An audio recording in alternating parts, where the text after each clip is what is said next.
జై జగన్మాత దేవి బగళాముఖి.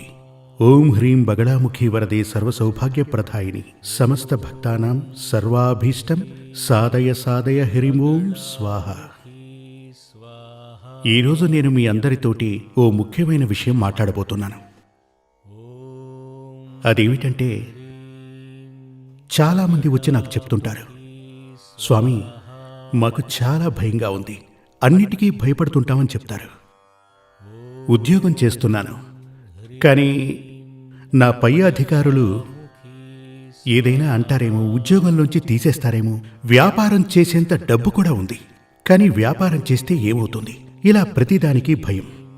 కొంతమంది వచ్చి చెప్తుంటారు మా పిల్లలకి భయమండి అని. ఇంకొంతమంది అంటారు పరీక్షలు రాయటానికి వెళుతున్నప్పుడు, ఎగ్జామ్కి వెళుతున్నప్పుడు భయం వస్తే అన్నీ మర్చిపోతుంటామంటారు. అంతేకాదు, భయం కొందరికి ఇంట్లో ఒంటరిగా ఉండాలంటే భయం, ఒంటరిగా నడవాలన్నా భయం. ఇలా చాలామందికి భయం అనేది ఒక ప్రశ్నగా మారింది. నేను ఇదివరకే మీ అందరితోటి చెప్పటం జరిగింది, మనసుకి అధిపతి చంద్రుడు. భయం అనేది మనలో ఎక్కడ పుడుతుంది? మనసులోనే కదా, అవునా కదా? మనసులోంచే భయం పుడుతుంది. నిజానికి మనసు అనేది లేనే లేదు. ఉందా? ఒక నిర్జీవ శరీరాన్ని పోస్టుమార్టం చేసి అవయవాలు బయటికి తీసినప్పుడు అందరికీ పిలిచి చెప్పగలమా, ఇది నా మనసు? మనసు అనేది ఏమని చెప్పచ్చు, ఒక అవయవం. అది మనకు లేదు. కానీ అందరూ చెప్తుంటారు మనసు మనసు అని. నిజంగానే మనసు అనేది ఒకటి ఉంది. ఇంతకీ మనసు అంటే ఏమిటి? మనసు అంటే అర్థం ఏమిటంటే, అది మనలోని థింకింగ్, మనలోని ఆలోచనలు, మనలోని భావనలు.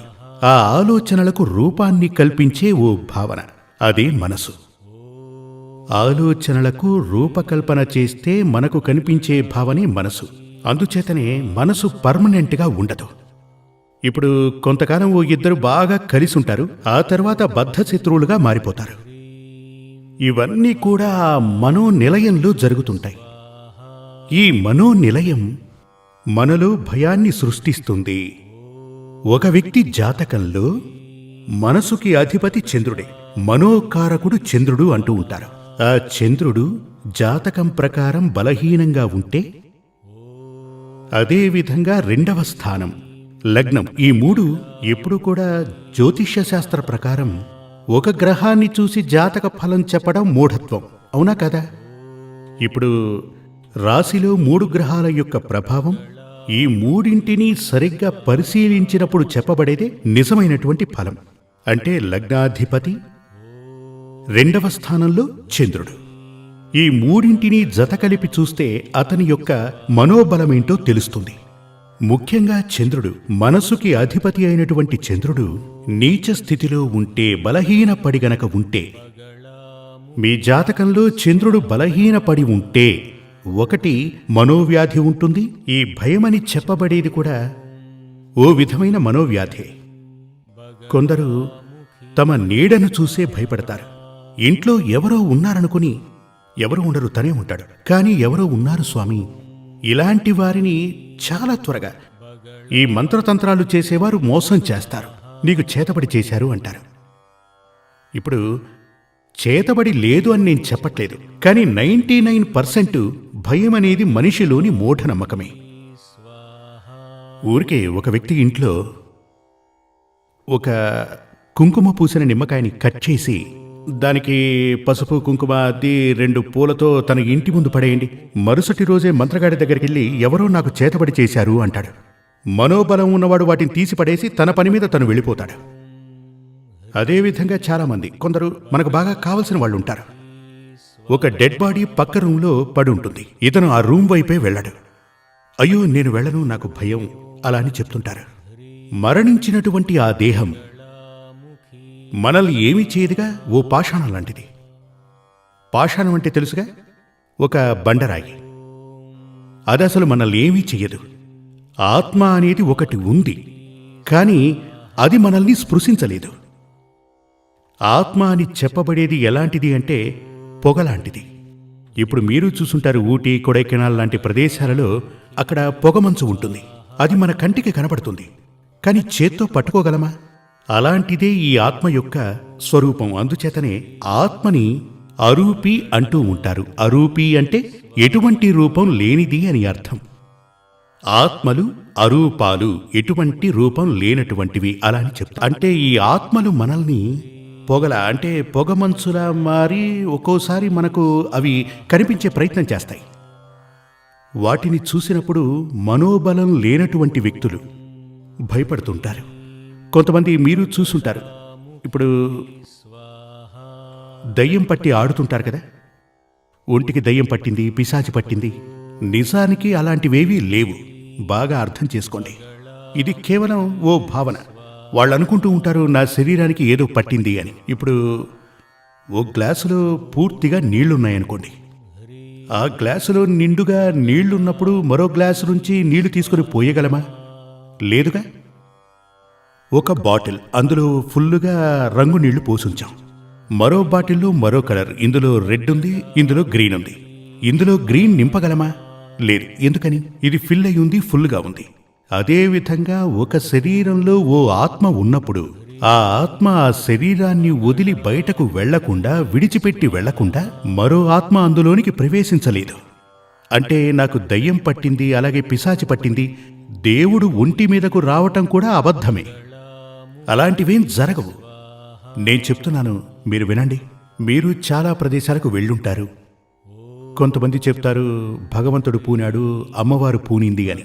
ఏమండి, చదువుకున్న వారి ఒంటి మీదకు ఏదైనా ఇలా ఆవహించడం జరిగిందా? ఆలోచించి చూడండి.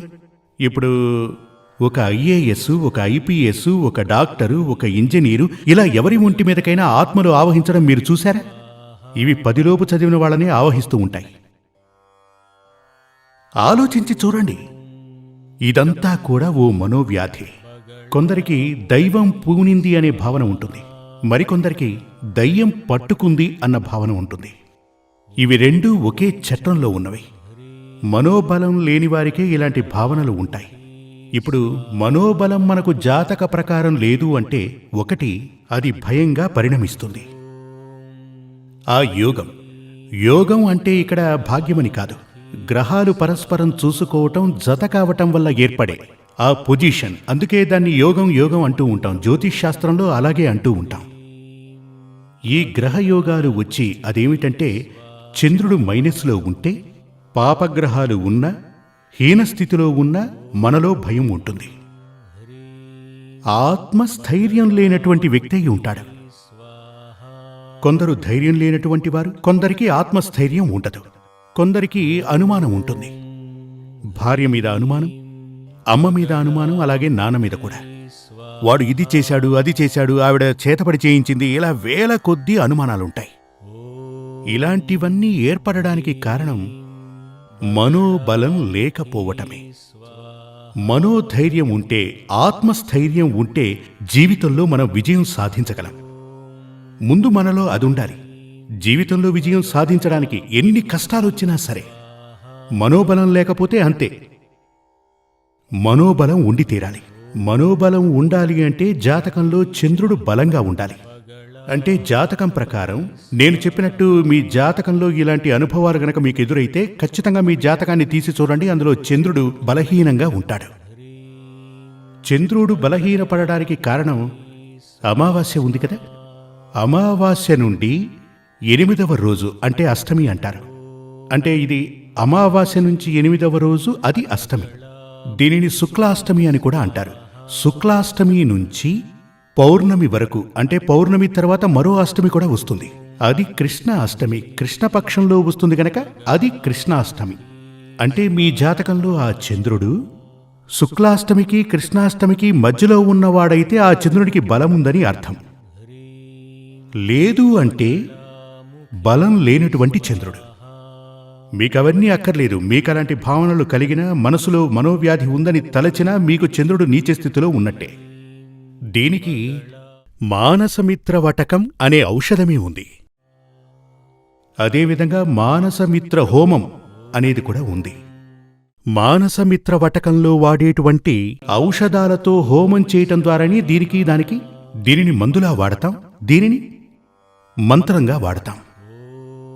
రెండిటినీ వాడచ్చు. ఇదివరకటి రోజులో మందు, మంత్రం అని చెప్పేవాళ్ళు కదా. కొన్ని పద్ధతుల్లో మంత్రం ఒకేలా ఉంటుంది, కానీ మంత్రాల పద్ధతి మారితే బలం కూడా మారుతుంది.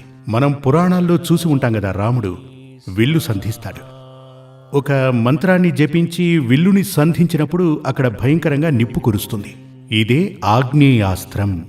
మళ్ళీ మరో బాణాన్ని తీసుకొని ఓ మంత్రాన్ని జపించి సంధిస్తే అక్కడ జలం వస్తుంది. ఇదే వరుణాస్త్రం. అంటే అస్త్రం ఒకటే, మంత్రం మారినప్పుడు ఫలం కూడా మారుతుంది. అదే విధంగా పద్ధతులు మారినప్పుడు మంత్రం ఒక్కటే అయినా ఫలితాలు మారుతాయి. ఇప్పుడు మనోబలం లేకపోతే, భయం ఉంది అంటే దానిని మార్చుకోవటం కోసం మనోబలాన్ని పొందటానికి పరిహారాలు చేయాల్సి ఉంటుంది. ఆ పరిహారాల్ని మీరు ఇప్పుడు మెడిసిన్ లాగా తీసుకోవచ్చు, ఈ విధంగా హోమంలాగా కూడా చేయొచ్చు. ఏది ఏమైనా దానికి ఫలితం ఉండి తీరుతుంది. కానీ ఆత్మీయంగా చేస్తే దాని ఫలితం శాశ్వతంగా ఉంటుంది. ఎందుకంటే జాతకంలో ఉన్న ఓ ఉదాహరణ చెప్తాను. ఇప్పుడు తలనొప్పి వస్తుంది, దానికో సారిడాన్ వేసుకుంటే తలనొప్పి మాయమవుతుంది. కానీ అది శాశ్వతంగా ఎందుకు వస్తుందో తెలియాలంటే జాతకం చూడాలి. దానికి పరిహారం చేసుకుంటే ఇది మరోసారి మీకు రాదు. అంటే పర్మనెంట్ అయిన సొల్యూషన్, అంటే శాశ్వత పరిష్కారం మనకు దొరకాలంటే జాతకం చూసి పరిహారం చేయించుకోవడం చాలా మంచిది. గతంలో తీసుకుంటే మన ఋషీశ్వరులు ఆయుర్వేదాన్ని కనిపెట్టారు కదా. ఆ ఆయుర్వేదంలో ఎలాగంటే, ఇప్పుడు ఒక పేషెంట్ వచ్చినప్పుడు ఆయుర్వేద పండితులందరూ కూడా జ్యోతిష్శాస్త్రం చదివిన వారే. వారు వెంటనే అడుగుతారు, మీ నక్షత్రం ఏంటి, మీ వయసు ఎంత? ఆయన వెంటనే క్యాలిక్యులేట్ చేసి ఈ దశాకాలం నడుస్తుంది గనక ఇతనికి ఈ మందు పడుతుంది అని అర్థం చేసుకుంటాడు. ఇప్పుడు అంటే ఆ వ్యాధికి కావలసిన మందు, గ్రహదోషానికి అవసరమైన మందు కలిపే ఇస్తూ ఉంటారు. వాతం, కఫం, పిత్తం ఈ మూడు మన దేహంలో ఉంటాయి.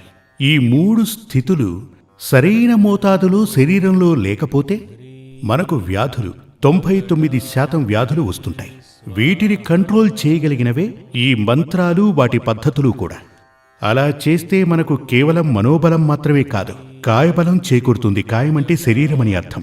ఇలా మనసుకి, శరీరానికి, మనకి బలం చేకూరాలి అంటే ముఖ్యంగా కొంతమంది చాలా వయసు అయినప్పటికీ చాలా తెంపుగా ఉంటారు, పసిపిల్లల్లా ఉంటారు. వాళ్ళు మాట్లాడే తీరు కానీ ఏమంటారు, వాళ్ళ మూమెంట్స్ అన్నీ కూడా అలా ఉంటాయి. దాని గురించి ఏం చెప్పచ్చు? వాళ్ళకి మనోబలం ఉంటుంది, వాళ్ళ మనసుకి వయసు రానే రాదు. కొంతమందికి చాలా చిన్న వయసే ఉంటుంది, కానీ వృద్ధుల్లా వాలిపోతారు. ఎప్పుడు చూసినా వాళ్ళు తమపై తమకు నమ్మకం లేకుండా ఉండిపోతారు. దానికి కారణం వారికి మనోబలం లేకపోవటమే కారణం.